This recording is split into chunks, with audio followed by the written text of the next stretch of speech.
स्वागत है आप सभी का हमारे YouTube चैनल में। और आज हम लोग इस वीडियो में करने वाले हैं जैनिज्म एंड बुद्धिज्म के एक्सरसाइज डिस्कस। तो जिन लोगों ने चैप्टर का एक्सप्लेनेशन देख लिया है तो बहुत अच्छी बात है, और नहीं देखा तो प्लीज प्लेलिस्ट में जाकर देखिए। शुरुआत करते हैं शॉर्ट आंसर क्वेश्चन के साथ। पहला क्वेश्चन है कि mention a source which gives information about Jainism. Jainism के बारे में कहां से आपको इंफॉर्मेशन मिलती है? सोर्स के बारे में बताना है तो अंगास से मिलती है ना? 12 अंगास थे। These are regarded as the most important part of the Jain doctrine. क्या है ये अंगास? सबसे मेन इंपॉर्टेंट है हिस्सा किसके? जैन सिद्धांत के। मतलब जैन धर्म में जो भी सिद्धांत वगैरह है वो इसके अंदर मेंशन है। क्या कुछ है? दे डिस्कस रिलीजियस राइट्स, रीति रिवाज इसके अंदर लिखे हुए हैं। Stages of a house holders life, एक व्यक्ति जो घरेलू व्यक्ति है उसके जीवन में कौन कौन से स्टेज आएंगे वो लिखा हुआ है। वोज ऑफ चैस्टिटी यानी पवित्रता के लिए, शुद्धता वाली जीवन जीने के लिए जो प्रतिज्ञा लेनी है वो है डिस्कस की हुई। रूल्स ऑफ कंडक्ट है and other feature of Jain philosophy. Rules of conduct, कर्म करना है किस तरह का, और दूसरा फीचर ऑफ जैन फिलोसफी यानी कि जैन दर्शन शास्त्र के बारे में आपको अंगास से पता चलता है। नेक्स्ट क्वेश्चन है कि what are the Tripitakas. Tripitakas क्या है? And name three Tripitakas. अब देखो यहाँ पे ना त्रिपितिका के बारे में हमने थोड़ा सा एक्सप्लेन कर दिया है। आप चाहो तो सिर्फ इतना लिखना, उसके बाद क्या कर देना, नाम लिख देना त्रिपितिकास का। Tripitakas are the most important literary work of the Buddhist. अब ये जो बुद्धिस्ट थे इन्होंने क्या किया है? सबसे मेन काम किया है साहित्यिक यानी किताबों का जो लिखना होता है ना, ग्रंथों वगैरह का। तो सबसे मेन जो है लिटरेरी वर्क यहाँ पे बुद्धिस्ट का कौन है? त्रिपितिकास। और इसका मतलब क्या होता है? It means three basket of Buddhist Canon. Buddhist Canon, Canon का मतलब होता है सिद्धांत या नियम कानून। तो बुद्धिस्ट सिद्धांत के ये जो है 3 बास्केट हैं या फिर कानून के। सबसे पहला है Vinaya पिटिका which deals with the rules and regulation which Buddha promulgated for the monks and the nuns। क्या कह रहा है? ये पहला है विनया पिटिका, जो इसमें कि वो सारे नियम और कानून है जो कि उपदेश दिया है या फिर बताया है, धार्मिक उपदेश दिया है किसके लिए? भिक्षु और भिक्षुणीज के लिए। जैसे कि साधु और साध्वी होते हैं उसी तरीके से भिक्षु और भिक्षुणीज होते हैं, मॉन्क्स और नंस उनके लिए किसने दिया है? ये बुद्धिस्ट ने दिया है। ठीक है, तो सबसे पहले बुद्धा ने जो भी नियम कानून इसमें दिए हैं उनके लिए वो चीजें हैं, उपदेश है। दूसरा है सुत्ता Pitaka, comprises the discourses of Buddha on various occasion। अलग अलग मौके पे बुद्धा ने क्या दिया है? प्रवचन दिए हैं। तो ये वो प्रवचन इसके अंदर सुत्ता पिटका में मिलेंगे। पहले वाले में नियम कानून, दूसरे वाले में प्रवचन मिलेंगे, धार्मिक उपदेश। It also has discourses by some of the disciples of Buddha such as Sariputta, Ananda and others। तो इसमें गौतम बुद्ध के अलावा भी उपदेश हैं इनके फॉलोअर्स के, और फॉलोअर्स में जैसे सरिपुत्ता, आनंदा और दूसरे इनके द्वारा जो इनके चेले हैं उन्होंने जो प्रवचन दिया है वो भी इसके अंदर आपको मिलेंगे। तीसरा है Abhidhamma Pitaka, deals with Buddhist philosophy. अब ये जो बुद्धिस्ट दर्शन शास्त्र इसके बारे में पूरा ज्ञान अभिधम्मा पिटका से मिलता है। ये डिस्क्राइब करता है things like the working of the human mind and the state of matter. किसकी बारे में बात करता है ये अभिधम्मा पिटका? कि किस तरह से इंसान का, व्यक्ति का दिमाग काम करता है, और स्टेट ऑफ मैटर के बारे में, है ना, पदार्थ की अवस्था, सॉलिड, लिक्विड, गैस, ये सब चीजें इसके बारे में।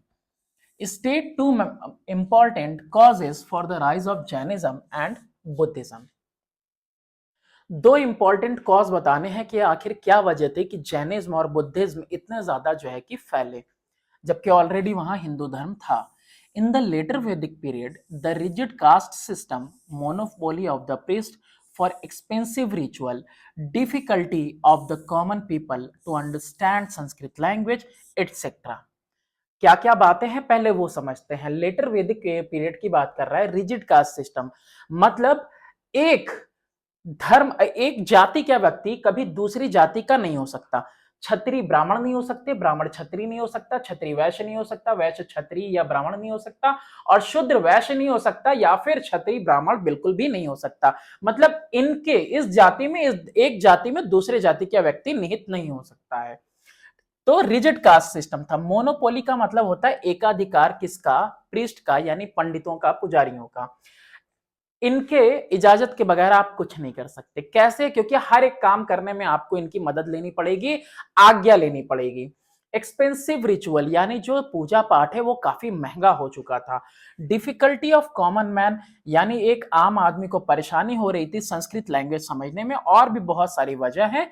Confuse the society very much, जिससे कि जो समाज था वो बहुत ज्यादा कैसा हो गया था? कंफ्यूज हो गया था। So people wanted an easy going performance in the religion and practice. तो लोग क्या चाहते थे कि ये जो इतना ज्यादा कॉम्प्लेक्स स्ट्रक्चर है इसको छोड़ के एक सिंपल स्ट्रक्चर मिले हमको धर्म का, और जो यज्ञ वगैरह से लेके पूजा पाठ कर्म कांड है वो भी एकदम बिल्कुल कैसा मिले? सिंपल मिले। Hence they were naturally attracted to Jainism and Buddhism, और इसीलिए वो जैनिज्म और बुद्धिज्म की तरफ प्राकृतिक रूप से चले गए। क्यों? क्योंकि ऑलरेडी वो कॉम्प्लेक्स स्ट्रक्चर से बिल्कुल आजाद होना चाहते थे, और जैनिज्म बुद्धिज्म ने क्या किया? बिल्कुल एक सिंपल स्ट्रक्चर उनको दिया, धार्मिक, है ना? ठीक है, तो इसीलिए इसके अलावा अब वो आंसर वहां पे फिनिश है, ये एक्सटेंडेड पार्ट है आपके समझने के लिए, चाहो तो लिखो वरना छोड़ दो। Both Jainism and Buddhism were founded by two Kshatriya princes, that is Mahavira and Gautama Buddha। दोनों क्षत्रिय थे, गौतम बुद्ध भी और लॉर्ड महावीरा भी। ठीक है, और इन्हीं दोनों लोगों ने इन दो धर्मों की स्थापना की। तो these two religions followed non-violence, which was also preferred by the farmer due to the safety of their animal against sacrificing them for rituals। अब आंसर अगर छोटा है, अगर 1 नंबर का है तो बस वहां तक काफी, अगर 2 नंबर 3 नंबर में है तो ये भी एक बहुत बड़ा कारण है कि दोनों जैनिज्म और बुद्धिज्म जो है अहिंसा का पाठ पढ़ाते थे, और जानवरों के मारने काटने को या उनके बलिदान देने को बिल्कुल गलत ठहराते थे, उसकी निंदा करते थे। और फार्मर्स, जो किसान है, वो कैसे थे? वो जानवर प्रेमी थे। तो इसीलिए जो है ये भी एक वजह थी कि जिसकी वजह से बुद्धिज्म और जैनिज्म फैला आगे। Who was Vardhamana Mahavira? Give the significance of both part of his name। अब यहाँ पे लॉर्ड महावीरा को यहाँ पे वर्धमान महावीरा कहा गया है, और दोनों जो नाम के हिस्से हैं, एक तो वर्धमाना और दूसरा महावीरा, इन दोनों हिस्से का आपको मतलब बताना है, इंपॉर्टेंस बताना है। तो देखिए क्या था? वर्धमाना Mahavira was born in the second half of the 6th century BC। तो ये वक्त लिखा हुआ है कि 6ठी शताब्दी में, बिल्कुल हाफ में, 6th century BC में ये पैदा हुए थे। ये थे कौन? He was the son of the chief of Kshatriya clan and his mother Trishala of Kundagrama near Vaishali in Bihar। ये मुखिया के बेटे थे, क्षत्रिय खानदान का, वंश का जो मुखिया था, और इनकी मदर तो त्रिशाला थी, वो कहाँ की थी? वो कुंदग्रामा की थी। ठीक है, अब जो कहाँ पे है? वैशाली में है, यानी कि वैशाली कहाँ है, किस प्रदेश में है? बिहार में। On account of his bravery and heroic deeds, माना जाता है कि बचपन में इन्होंने जो है अपने कलीग्स को बचाया था काफी बहादुरी से। तो इनकी बहादुरी की वजह से और हीरोइक डेट्स, यानी ऐसे कारनामे जो एक हीरो कर सकता है, इनको महावीर कहा गया।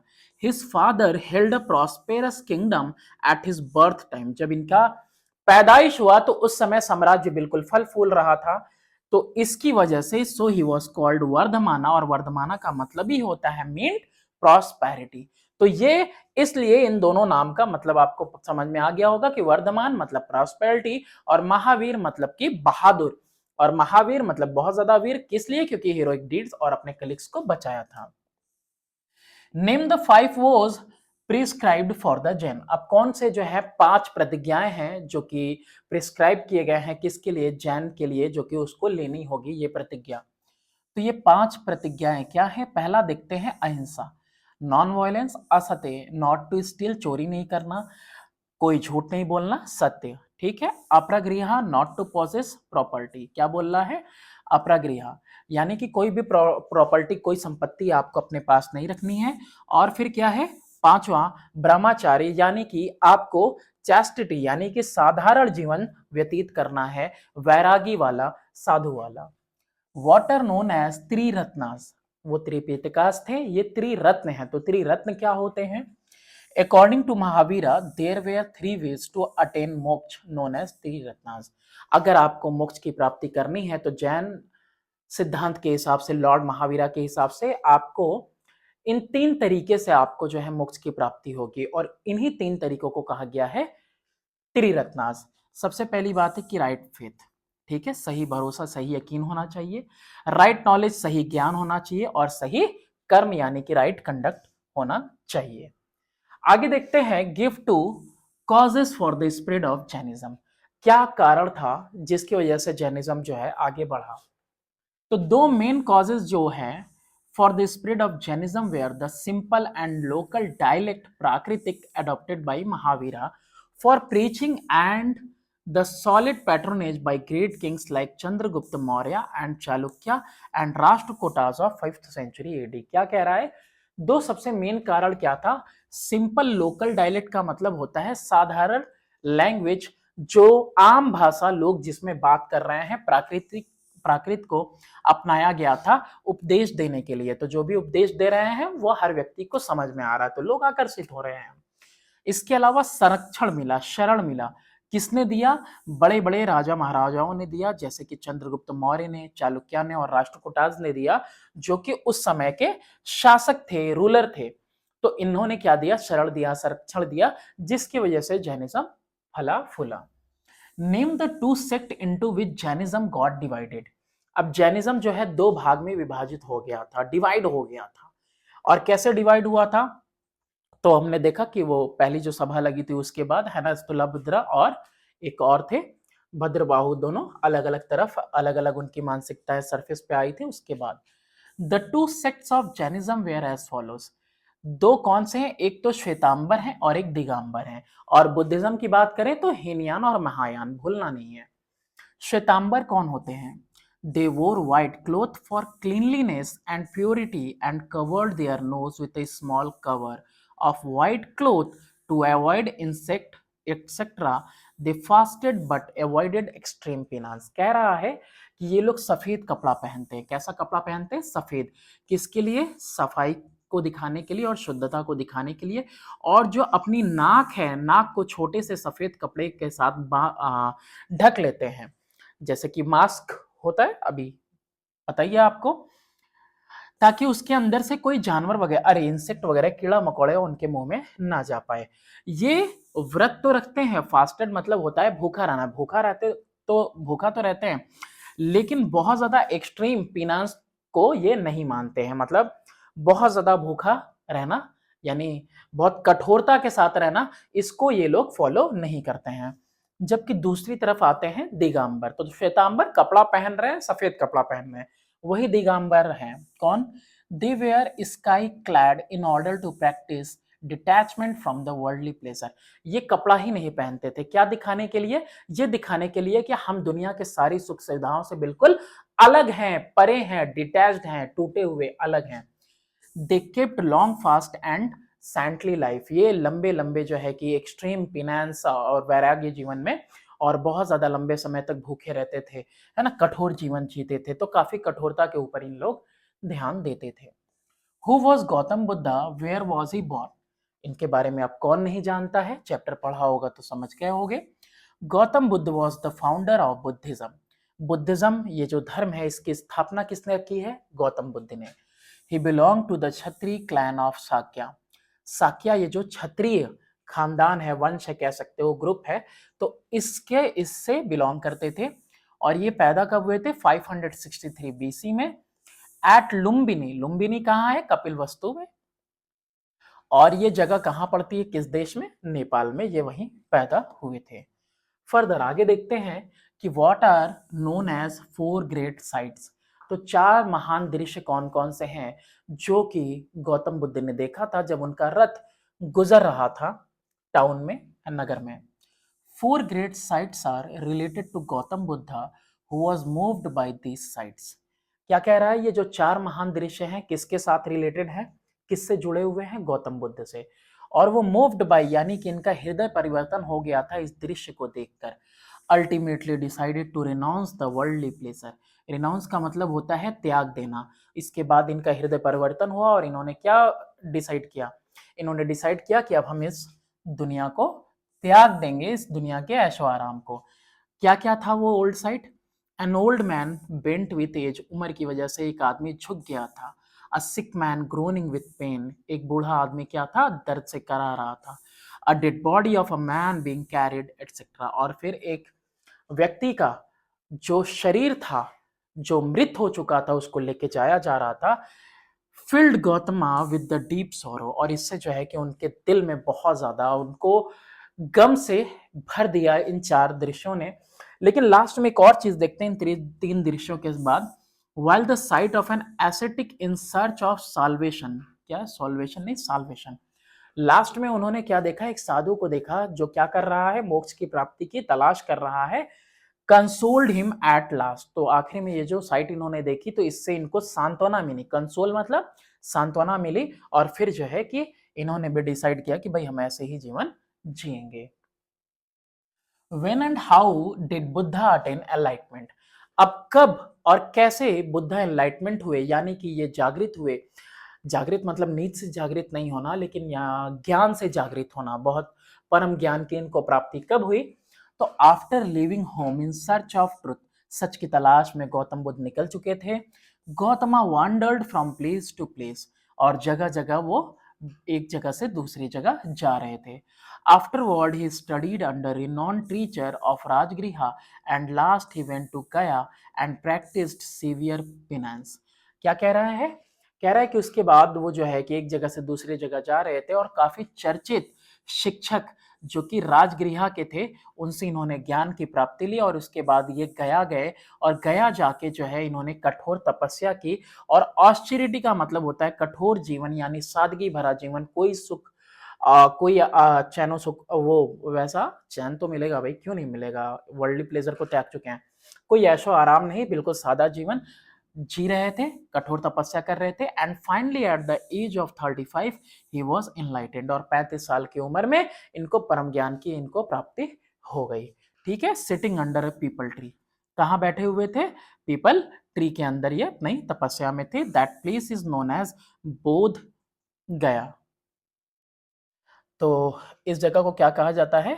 बोध कहा जाता है। ठीक है, उस जगह को, बोध का मतलब होता है कि नॉलेज या एनलाइटमेंट हो जाना, ज्ञान हो जाना। और ये जगह कहाँ है? बिहार में है। ठीक है, चलो नेक्स्ट देखते हैं, give four noble truth of Buddhism. चार नोबल ट्रुथ क्या है बुद्धिज्म में?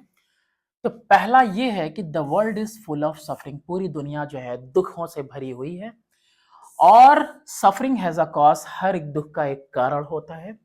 Desire is the cause of suffering, इंसान की जो चाहत है वही क्या है, दुख का सबसे मेन कारण है। If desire is stopped, suffering can also be stopped. अगर तुमने अपने चाहतों पे कंट्रोल कर लिया, नियंत्रण कर लिया, तो फिर तुम दुखों से आजाद हो सकते हो, यानी दुख को भी खत्म किया जा सकता है। Give four point of the eight fold path of Buddha. तो फोर पॉइंट्स क्या है एट फोल्ड पाथ के बुद्धा के? तो सबसे पहला है राइट एक्शन, यानी सही कर्म करना। राइट बिलीफ, यानी कि सही भरोसा रखना, सही मान रखना, मतलब कि जो इंसान की जो मान्यता है वो सही होनी चाहिए। राइट थॉट, यानी सही सोच रखना, और राइट लिविंग, सही तरीके से जीवन गुजारना। What is known as Sangha? Sangha क्या होता है? तो ये जो संघ था, या जैसे संघा भी कहते हैं इसको, तो संघ क्या था? ये वो ऑर्गेनाइजेशन था, the organisation for teaching of Buddhism came to known as the Sangha. अब ये जो संगठन बना हुआ था बुद्धिज्म के प्रचार प्रसार शिक्षा के लिए, उपदेश के लिए, तो यही कहलाता है Sangha. On this very basis the slogan became popular as Sangham sharanam गच्छामि।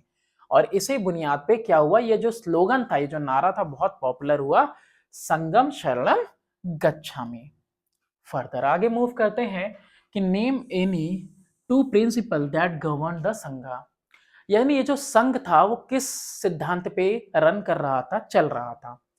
तो ये पहला प्रिंसिपल था टू स्पीक द ट्रुथ, सच बोलना, और साथ ही साथ टू अबाइड बाई ब्रह्मचार्य, यानी कि ब्रह्मचार्य जीवन से जुड़े रहना है, उसको त्यागना नहीं है, उसी जीवन से अपनी जिंदगी गुजारनी है इसी तरीके से।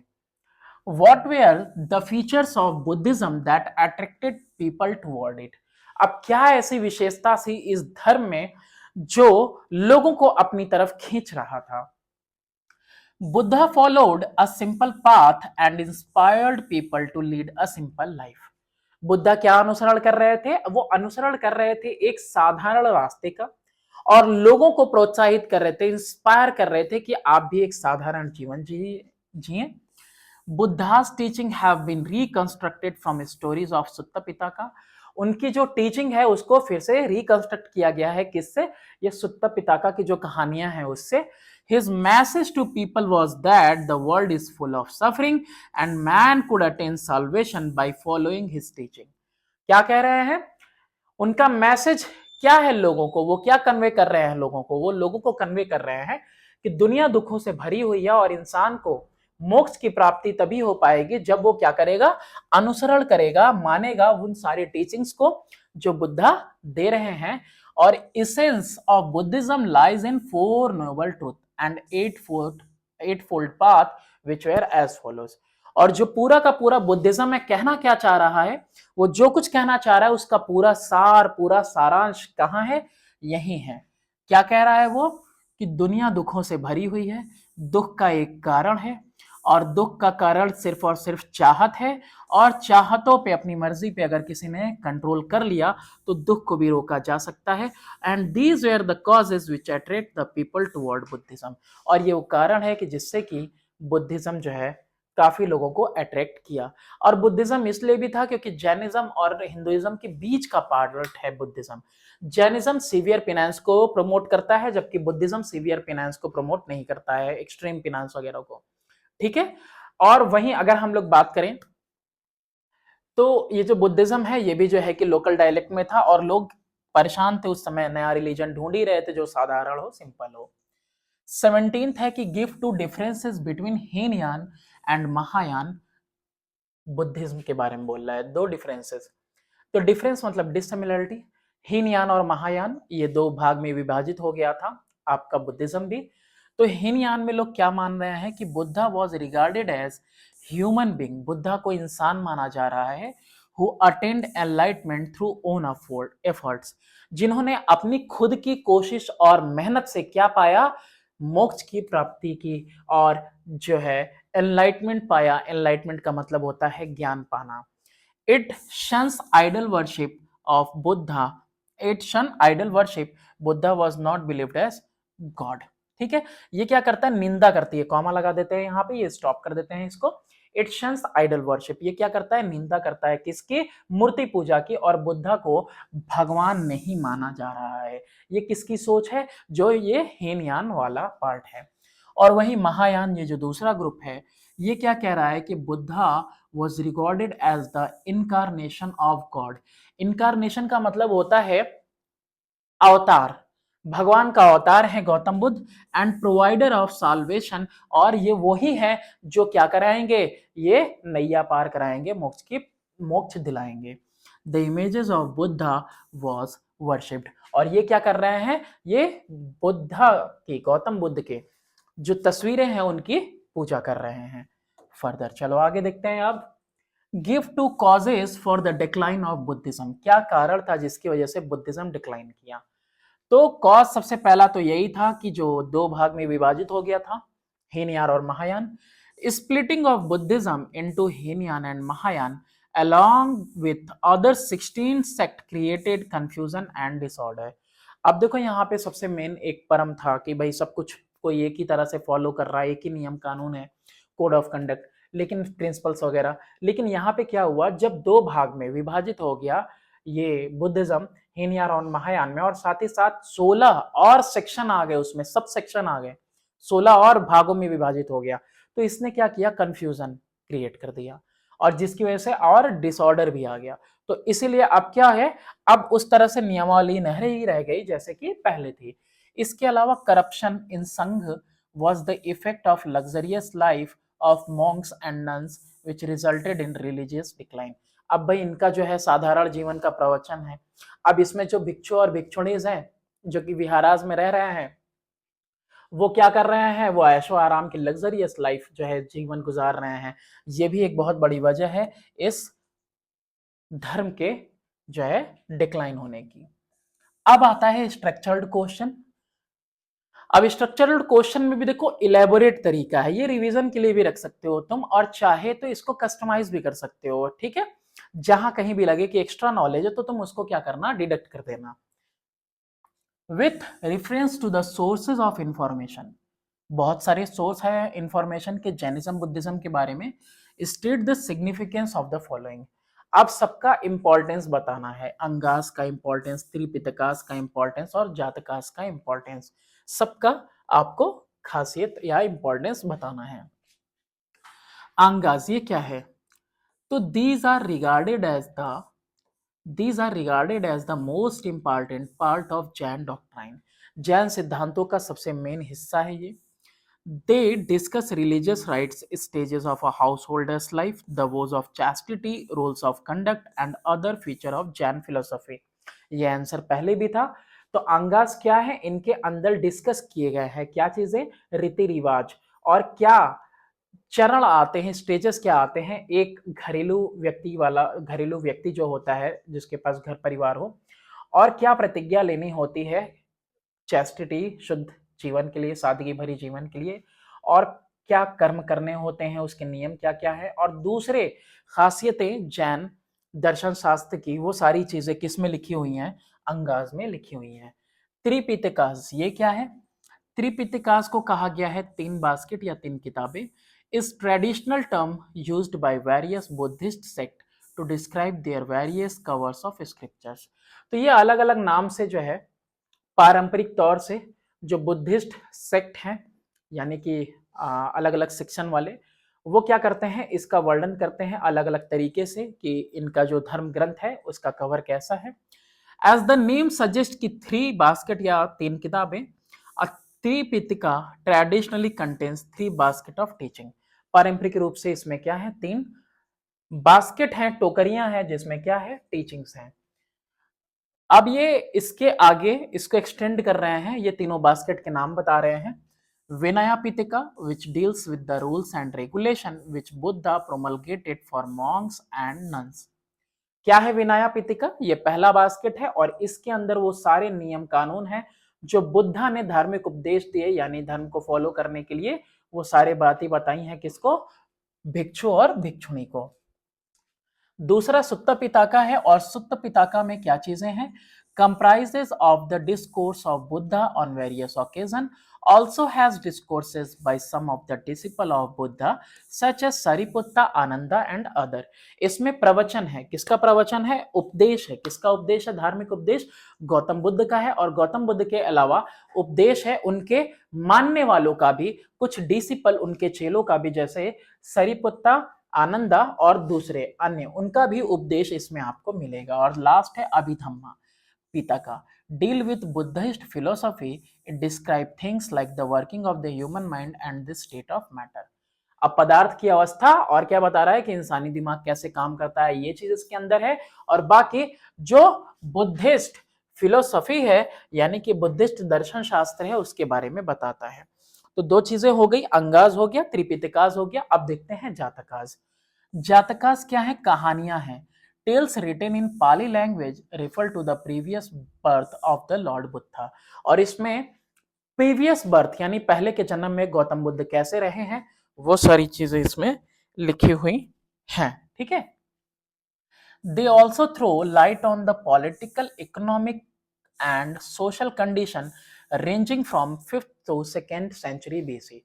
और ये रोशनी भी डालता है, कौन सा, जातकास किस पे रोशनी डालता है, वहां की राजनीतिक जिंदगी के बारे में, आर्थिक जिंदगी के बारे में, सामाजिक क्या अवस्था थी, कंडीशन कैसा था 5th से लेके 2nd सेंचुरी बीसी तक, वो सब चीजें इसमें आपको जातकास में मिलेंगी। With reference to the Jainism and Buddhism answer the following question. अब जैनिज्म बुद्धिज्म के बारे में पढ़ तो लिया ही है, तो अब इसके हिसाब से आपको सवालों के जवाब देने हैं। पहला सवाल है कि give briefly the background of the socio economic condition in the 6th century BC. अब आपको बताना है बैकग्राउंड, किसका बैकग्राउंड बताना है, सामाजिक आर्थिक अवस्था कैसी थी 6th सेंचुरी बीसी में। इसके अलावा बताना है कि what are were the causes of rise of Jainism Buddhism, ये ऑलरेडी हमने पढ़ रखा है, ठीक है, लेकिन दोबारा से देख लेंगे कि क्या कारण था जैनिज्म बुद्धिज्म के आगे बढ़ने का। What caused the division of Jainism into two sect, ये देखो पढ़ना जरूरी था, अभी तक आया नहीं। पता तो था हमें कि श्वेतांबर दिगंबर के बारे में पढ़ा, लेकिन डिवाइड कैसे हुआ ये नहीं जानते। तो देखेंगे कि क्या कारण था कि जिसकी वजह से जो जैनिज्म है वो भी दो पार्ट में डिवाइड हो गया। एंड इवन मुस्लिम्स ऑल्सो शिया सुन्नी में डिवाइड है, इवन हिंदूज में भी आपको बहुत सारे डिवीजन मिलेंगे। तो सारे धर्म शुरुआत में कैसे थे, बिल्कुल प्योर थे, लेकिन उसके बाद क्या है कि जब लोगों ने खुद का इंटेंशन पर्सनल बियास पे आए ना, तो फिर ये जो है डिवीजन आ ही गया हर एक धर्म के अंदर। इसीलिए कोई भी धर्म जो है, किसी धर्म को आप कुछ भी नेगेटिव नहीं कह सकते हैं, सारे ही धर्म अच्छे रहे हैं। वो इंसान ही है जिसके थोड़ी बहुत सोच खराब हो जाती है ना। चलो, पहला कारण क्या था कि देखो उस समय का कंडीशन क्या था, ये पूछा था ना, मोनोपोली ऑफ द प्रीस्ट। ये जो पादरी वगैरह थे, पंडित थे, पुजारी थे, इनका जो है मोनोपोली का मतलब होता है एकाधिकार, यानी इनके अलावा और कोई फैसला नहीं ले सकता। इवन राजा को बाहर निकलना है तो भी क्या करना पड़ेगा, परमिशन लेनी पड़ेगी। आज भी देखते हो ना, नया सामान खरीदने जाना है, पूजा पाठ करना है, ये करना है, पूजा पाठ करना है, सब कुछ में पूजा पाठ लगा हुआ है। और यकीन मानो, तो बस दो एग्जाम्पल हम देंगे, कभी जिंदगी में सोच के देखना। एक ऑटो वाला गाड़ी के पीछे क्या लगा के चलता है, एक टूटी हुई चप्पल लगा के चलता है, झाड़ू लगा के चलता है ऑटो वाला। कल ही उसकी अगर लॉटरी लग जाए और बीएमडब्ल्यू आ जाए, तुम देखना क्या वो गाड़ी वाला वही चप्पल और वही झाड़ू लटकाता है पीछे या नहीं लटकाता है। फिर देखोगे तो थोड़ा सा वो ट्रेंड चेंज हो जाएगा, नींबू मिर्चा लटका देगा, या शायद वो भी ना लगाए वो।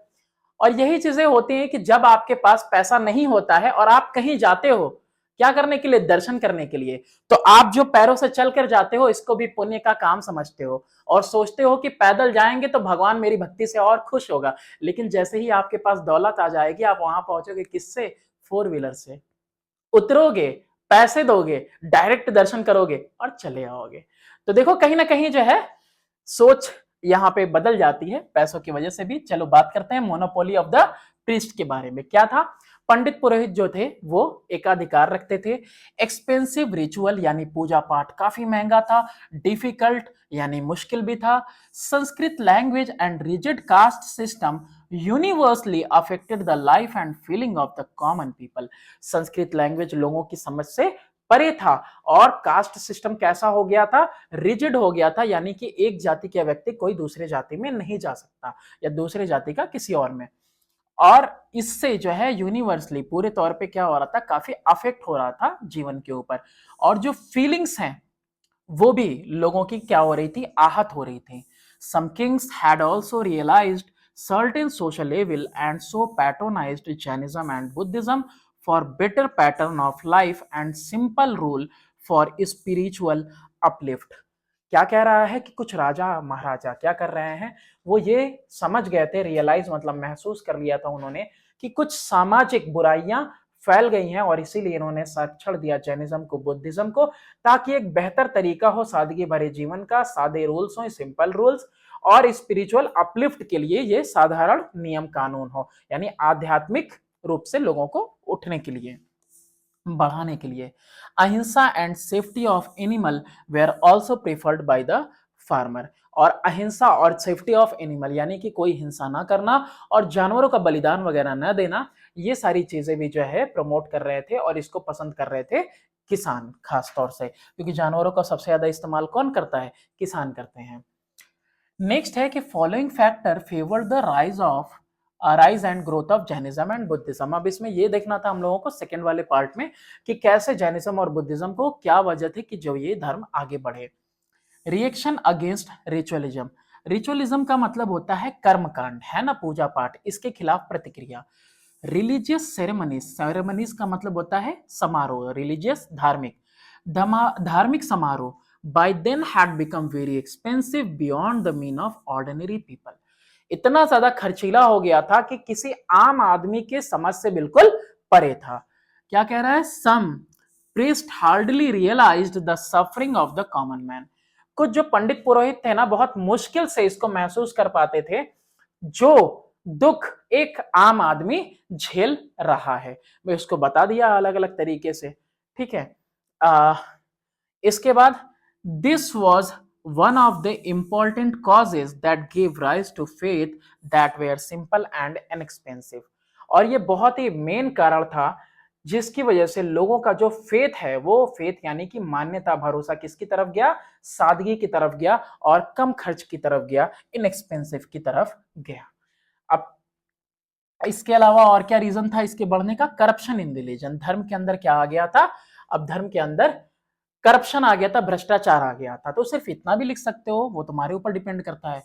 Corruption crypt into religious practices, यानी पूरी तरह से फैल चुका था वह, ठीक है, रेंग रहा था, बिल्कुल फैल चुका था भ्रष्टाचार धार्मिक काम में।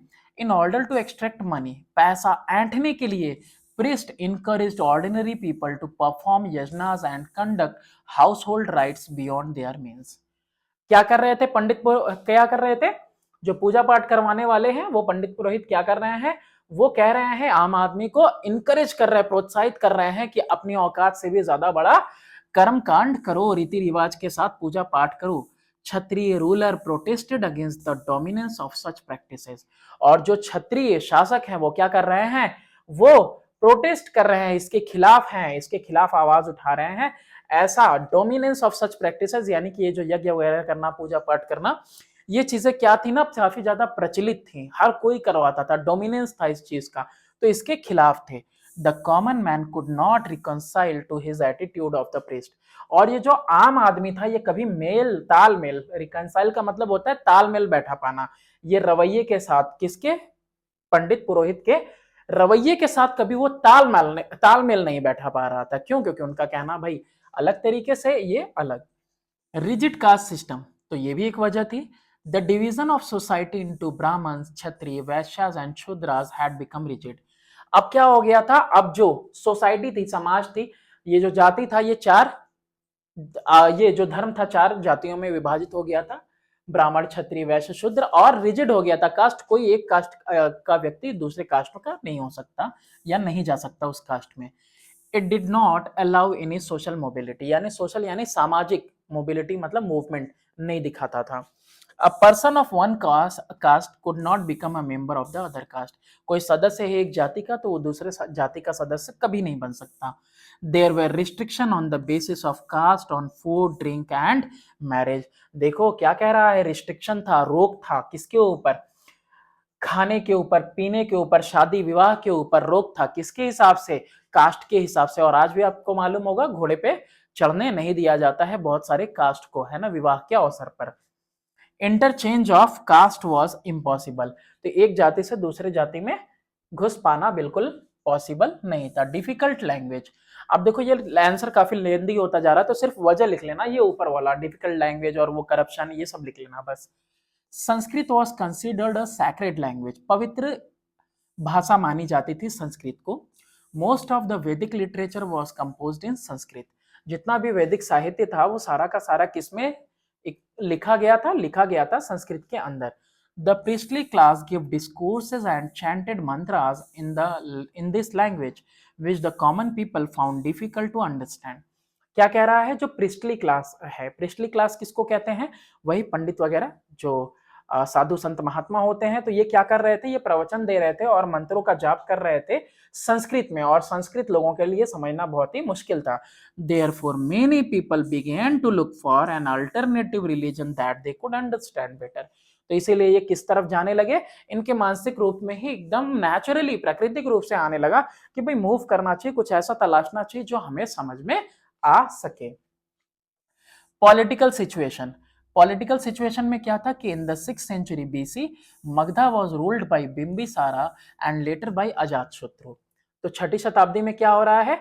मगधा के ऊपर कौन रूल कर रहा है? मगध के ऊपर रूल कर रहे हैं बिंबिसार और उसके बाद Ajatashatru. Both these rulers were liberal and tolerant. कैसे थे ये? उदार थे और सहनशील थे। They too were free from Brahmanic influence and condemned certain social evil in their kingdoms. ये दोनों के दोनों ब्राह्मणिक इन्फ्लुएंस यानी कि इनके प्रभाव से बिल्कुल क्या थे, दूर थे, आजाद थे। इनका प्रभाव मतलब कोई काम करने से पहले इनसे पूछना, इनकी आज्ञा के बिना कोई काम ना करना, तो इन सब चीजों में ये बंद नहीं थे। और ये निंदा करते थे समाज के अंदर जो बुराइयां थी। When the opportunity मतलब इनके राज्य के अंदर जब मौका आया, opportunity came, they patronised both Jainism and Buddhism. तो इन्होंने क्या किया, शरण दिया, संरक्षण दिया, किसको, जैनिज्म और बुद्धिज्म को। इसके अलावा एग्रीकल्चरल इकोनॉमी, आंसर बहुत लंबा हो गया, सिर्फ समझने के लिए इसको रखना, बस ये पॉइंट तुम लिख देना, ठीक है, इस सेक्शन में। Killing of animal to perform sacrifices was against the interest of farmer in the Gangetic Valley। अब जो गंगा के आसपास का इलाका है, गंगा की जो घाटी है, वहां पे जो रहने वाले किसान हैं वो क्या कर रहे हैं भाई, कृषि वाले हैं और जानवरों का सबसे ज्यादा इस्तेमाल कर रहे हैं, पशुपालन कर रहे हैं। तो बिल्कुल खिलाफ थे इस चीज के कि जानवरों को मारा जाए किसी भी बलिदान के लिए, किसी भी पूजा पाठ के लिए। The use of iron had made the animal drawn ploughing popular. और लोहे का इस्तेमाल होने लगा था और लोहे की वजह से हल बनाया। हल कहाँ डाला, जानवर के कंधे पे डाला और उसी से जो है खेती बाड़ी हो रही थी। Such farmer needed a religion that would give protection to animals. तो ऐसे फार्मर्स, ऐसे किसान जो जानवरों का इस्तेमाल कर रहे हैं खेती बाड़ी के लिए, उनको एक ऐसा धर्म चाहिए था जो उनके जानवरों की रक्षा कर सके। तो both Jainism and Buddhism preached non violence and were against animal sacrifice. तो दोनों के दोनों धर्म क्या उपदेश दे रहे हैं, अहिंसा का पाठ पढ़ा रहे हैं और बिल्कुल जानवरों के मारने काटने के खिलाफ हैं। तो इसीलिए लोगों ने इसको अपनाया। हाँ, अब ये है लास्ट वाला सी वाला, इसमें ये पूछा था कि जो जैनिज्म है दो भाग में विभाजित कैसे हुआ। तो when Bhadrabahu took Jainism to Karnataka, ये हुआ कब था ये भी बता दे रहे हैं। ये साउथ बिहार से निकले थे और साउथ बिहार में उस समय क्या आया हुआ था, अकाल आया हुआ था, फेमाइन आया हुआ था।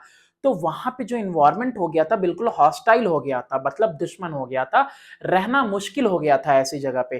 तो साउथ बिहार से बहुत बड़ा एक हिस्सा जैनिज्म का वो निकला कहां को, वो निकला साउथ की तरफ, साउथ इंडिया की तरफ। तो यही भद्रबाहु हैं जो उसका नेतृत्व कर रहे थे। एट द सेम टाइम जो स्थूलाभद्रा था in Magadha spread Jainism with different ideas.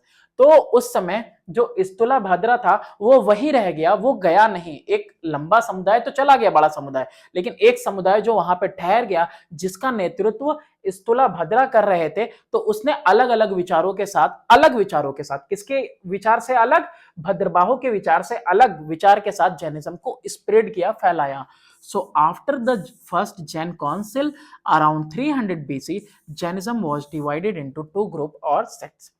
तो जो पहली जैन सभा लगी 300 BC के सम आसपास, तो जैनिज्म उस समय पूरी तरह से विभाजित हो गया, दो भाग में अलग अलग विचार हो गए थे। तो दो भाग में आ गया ये श्वेतांबर और दिगंबर में। With reference to Jainism answer the following question. अब सिर्फ जैन धर्म के अनुसार आपको जवाब देना है। हु वॉज महावीरा, महावीरा कौन है। Right a brief note on his transformation, कैसे उनका बदलाव हुआ, उनका हृदय परिवर्तन नहीं, पूरा जीवन कैसे ट्रांसफॉर्म हुआ। और वाई वॉज ही कॉल्ड जिना, जिना मतलब होता है कॉन्क्वेरर, यानी विजय की प्राप्ति करने वाला। इनको जिना क्यों कहा जाता है, कॉन्क्वेरर क्यों कहा जाता है। तीनों सवालों के जवाब वन बाय वन हम यहां देखेंगे। Mahavira was born in Kundagram near Vaishali in Bihar. कहां पैदा हुए थे, कुंदग्राम में। ये कहां है, वैशाली, और वैशाली कहां है, बिहार में है। ठीक है, ये प्रॉपर गांव का नाम है, कुंदग्रामा जगह का नाम है। और ये पैदा हुए थे कब, सेकेंड हाफ सेंचुरी में, 6th सेंचुरी बीसी के। His father was the chief of Chhatri clan and his mother Trishala belonged to the royal family of Lichvis। पिता कौन है, पिता मुखिया है किसके, क्षत्रिय क्लैन यानी कि कबीले के, और इनकी जो माता है त्रिशाला वो एक शाही परिवार से हैं, जो कि लिच्छवी का शाही परिवार था उसका। चलो ये तो हो गया उनके बारे में। दूसरा सवाल का जवाब, तो कैसे ट्रांसफॉर्मेशन हुआ इनका। He got absorbed in spiritual pursuit from early childhood.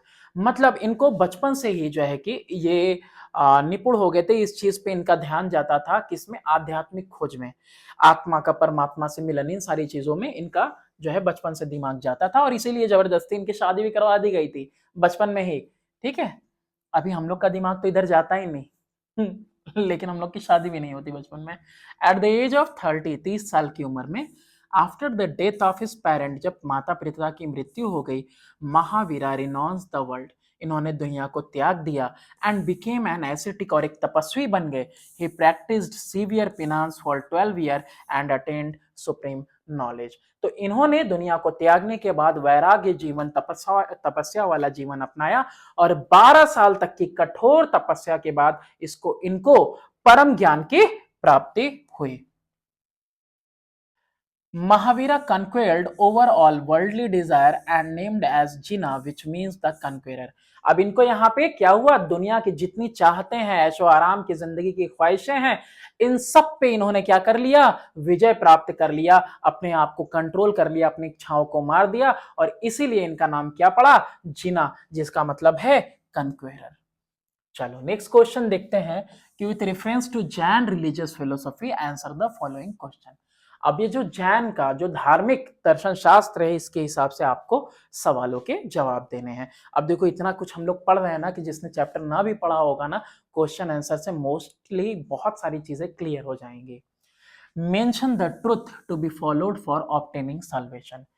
तो बताना है कौन कौन से ट्रुथ यानी सच्चाइयां हैं जिनको कि आपको अनुसरण करना पड़ेगा, मानना पड़ेगा, फॉलो करना पड़ेगा मोक्ष की प्राप्ति के लिए।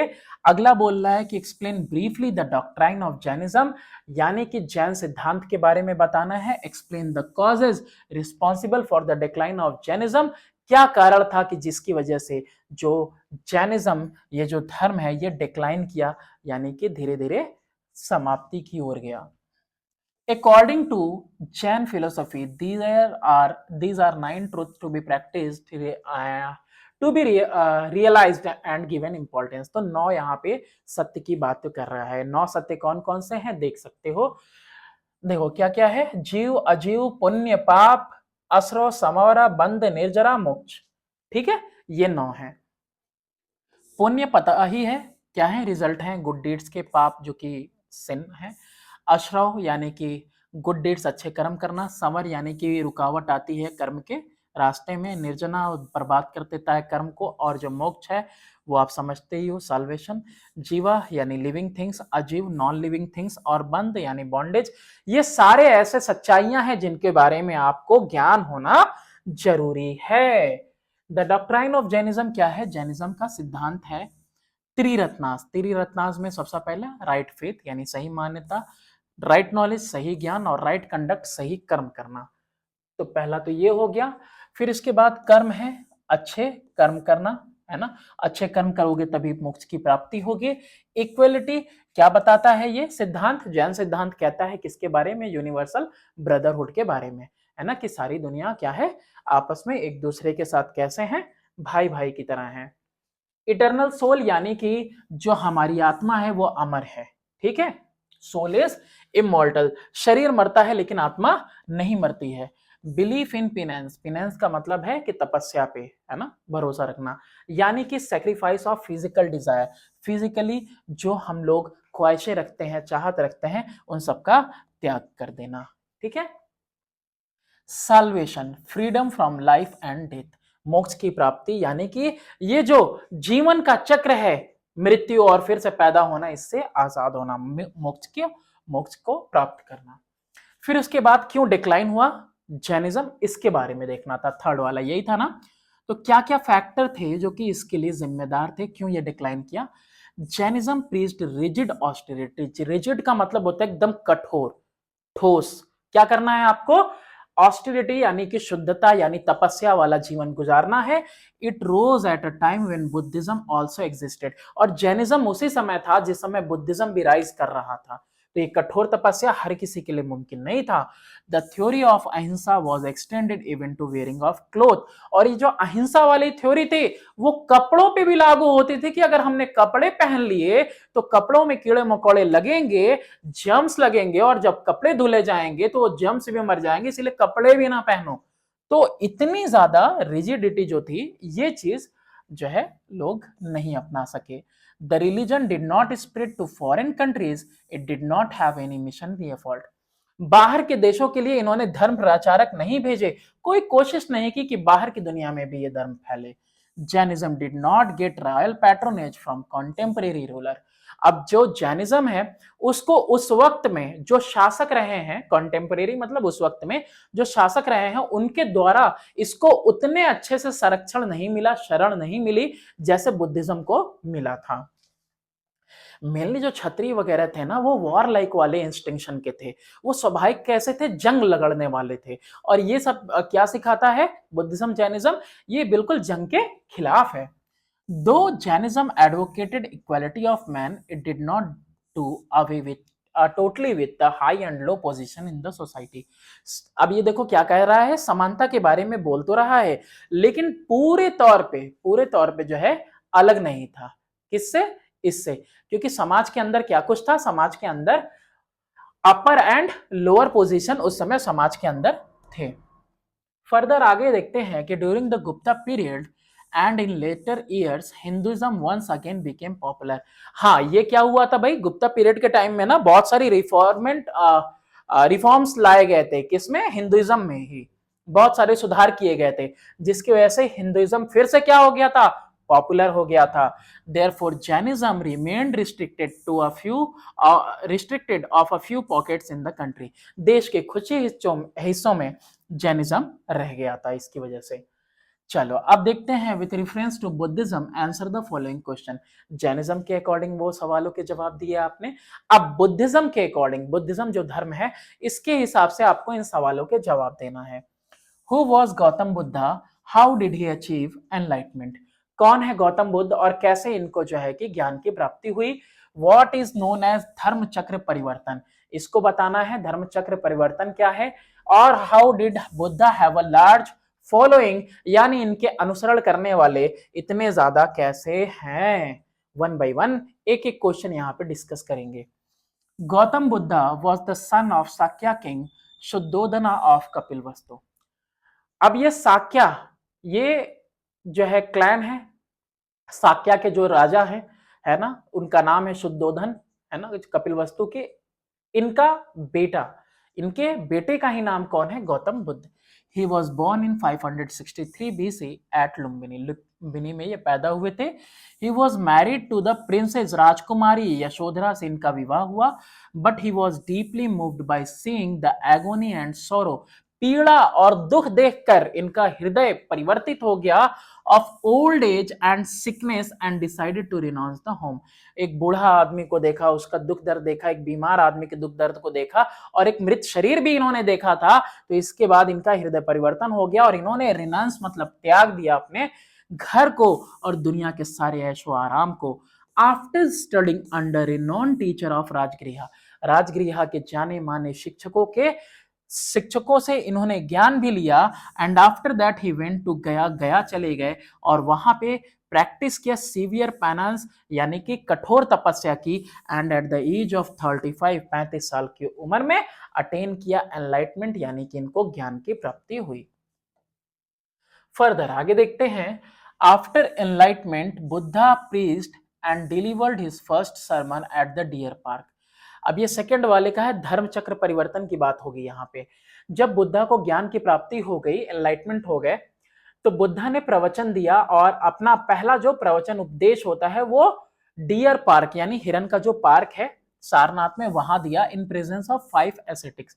5 इनके पास जब ये दे रहे थे प्रवचन, तो उस समय जो है कि 5 वहां पे तपस्वी थे, तो उनके सामने इन्होंने प्रवचन दिया। पहला अपना this event in history of Buddhism, और यही घटना जो है, ये घटना इतिहास में बुद्धिज्म के क्या मानी जाती है, धर्म चक्र परिवर्तन, क्योंकि सबसे पहला उपदेश था 5 लोगों को दिया और वहीं से ये अनुसरण करेंगे और ये आगे बढ़ेंगे, है ना। तो यही क्या है, धर्म चक्र परिवर्तन है। बुद्ध एस्टैब्लिश्ड अ बौद्ध संघा एट मगधा। कैसे प्रचार प्रसार हो रहा था, कैसे बुद्धिज्म के बहुत ज्यादा फॉलोअर हुए, तो इन्होंने क्या किया, इन्होंने स्थापित किया एक बौद्ध संघा। संघ का मतलब एक ऑर्गेनाइजेशन, मगध के अंदर एक संगठन बनाया। He received patronage of several ruler of Magadha. बहुत सारे जो शासक थे मगध के, उनसे इनको संरक्षण मिला। Kosala and Kosambi and followed by large number of follower from all classes of society। Magadha के भी शासक, कोसाला के भी शासक, कोसाम्बी के भी, और बहुत सारे लोग, हर एक क्लास के, अपर क्लास, लोअर क्लास, हर तरह के व्यक्ति जो है इनको अनुसरण कर रहे थे, इसीलिए इनके इतने ज्यादा फॉलोअर थे।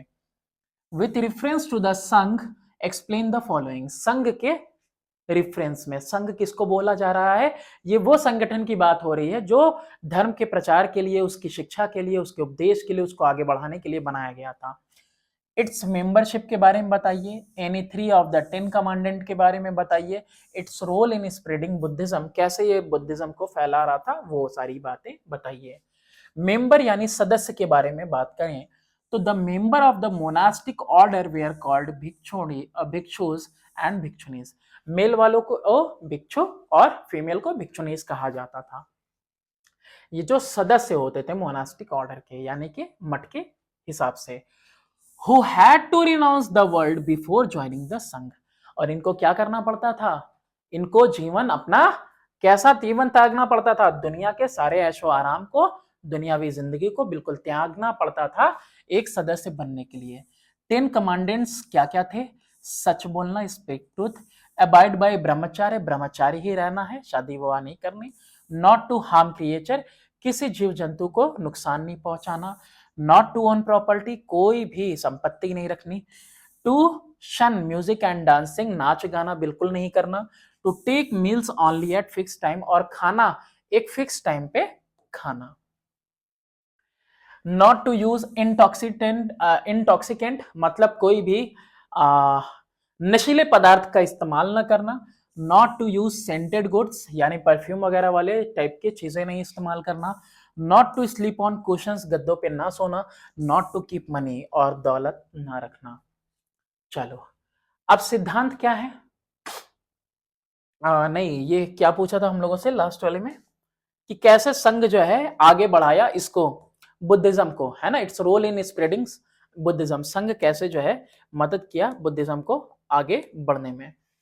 तो देखो, जब principle of Buddhism imported a deep effect on social life by introducing अहिंसा, इक्वलिटी ऑफ मैनकाइंड। क्या कह रहा है? जो सिद्धांत हैं किसके? बुद्धिज्म के। वो सिद्धांत कैसे हैं?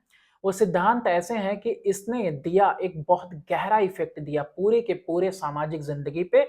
क्या इंट्रोड्यूस करके? अहिंसा को इंट्रोड्यूस करके, अहिंसा का पाठ पढ़ाया, इक्वलिटी, समानता का, ब्रदरहुड का पाठ पढ़ाया पूरे के पूरे इंसान को, विच गेव इम्पेटस, इम्पेटस का मतलब होता है प्रेरणा, लोगों को इससे प्रेरणा मिली, to weaker section of society to fight for their right and survival, कि जो वीकर कमजोर वर्ग था, कहाँ का? समाज का, वो क्या करे? लड़े अपने हक के लिए और अपने जीवन के लिए।